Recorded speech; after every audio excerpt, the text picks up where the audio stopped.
সরষে দিয়ে বাটা মাছের ঝাল বানানোর জন্য আমাদের প্রথমেই লাগছে বাটা মাছ। বাটা মাছগুলোকে আমি কেটে পরিষ্কার করে ভালো করে ধুয়ে নিয়েছি এবং এতে নুন এবং হলুদ মাখিয়ে রেখে দিয়েছি 10 মিনিট। পরিমাণ মতো নুন, পোস্ত এবং কাঁচা লঙ্কা আমি একসঙ্গে বেটে রেখে দিয়েছি, এটা লাগবে 1 টেবিল চামচ। সরষে বাটা 1 টেবিল চামচ। চেরা কাঁচা পাকা লঙ্কা 5 থেকে 6টা। কালো জিরে আমাদের লাগবে 1/4 টিস্পুন, হলুদ 1/4 টিস্পুন এবং এর সঙ্গে লাগবে সরষের তেল। আমরা একটা কড়াইয়ে সরষের তেল গরম হতে দিয়েছিলাম, তেলটা ভালো গরম হয়ে গেছে। এবার আমরা মাছগুলো ভেজে নেব।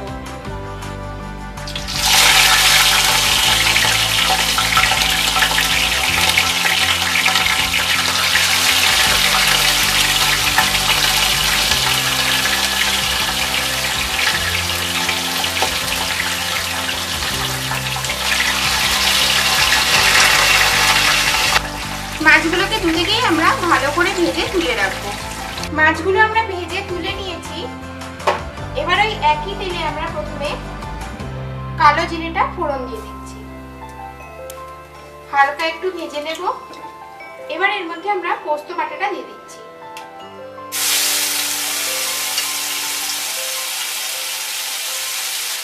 এটাকে হালকা ফ্রাই করে নেব।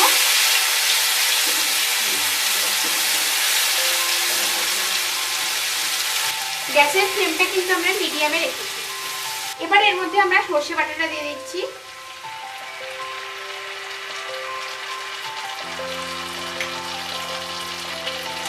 সেই সঙ্গে পরিমাণ মতো নুন এবং হলুদটাও দিয়ে দিচ্ছি। মিক্স করে নেব।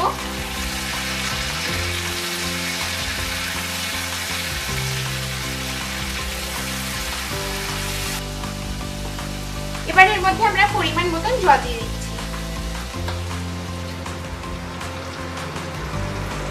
ভালো করে মিক্স করে নিচ্ছি। ঝোলটাকে আমরা ফুটে উঠতে দেবো। ঝোলটা ফুটে উঠলে এর মধ্যে আমরা ভেজে রাখা মাছগুলো দিয়ে দেবো। ঝোলটা ফুটে উঠেছে, এবার এর মধ্যে আমরা ভেজে রাখা মাছগুলো দিয়ে দিচ্ছি।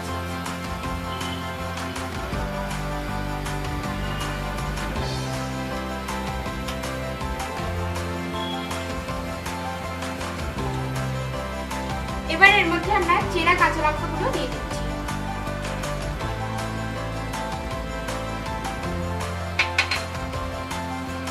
এবার এটাকে আমরা ঢেকে দিলাম এবং মিডিয়াম ফ্লেমে এটাকে আমরা 5 মিনিট রান্না হতে দেব।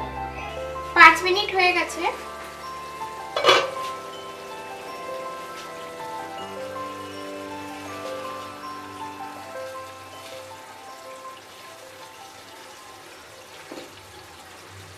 আমাদের মাছের ঝালটা রেডি হয়ে গেছে।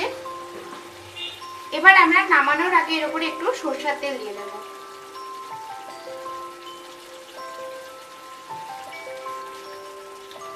আমাদের মাছের ঝাল তৈরি হয়ে গেছে। এবার এটাকে আমরা নামিয়ে সার্ভ করে দেব। সরষে দিয়ে বাটা মাছের ঝাল তৈরি। আপনাদের যদি আমার এই রেসিপিটা ভালো লেগে থাকে তাহলে আমার ভিডিওতে লাইক করবেন, কমেন্ট করবেন এবং শেয়ার করতে ভুলবেন না। আর রেগুলার রেসিপি আপডেট পাওয়ার জন্য এখনই আমার চ্যানেল সাবস্ক্রাইব করে নিন।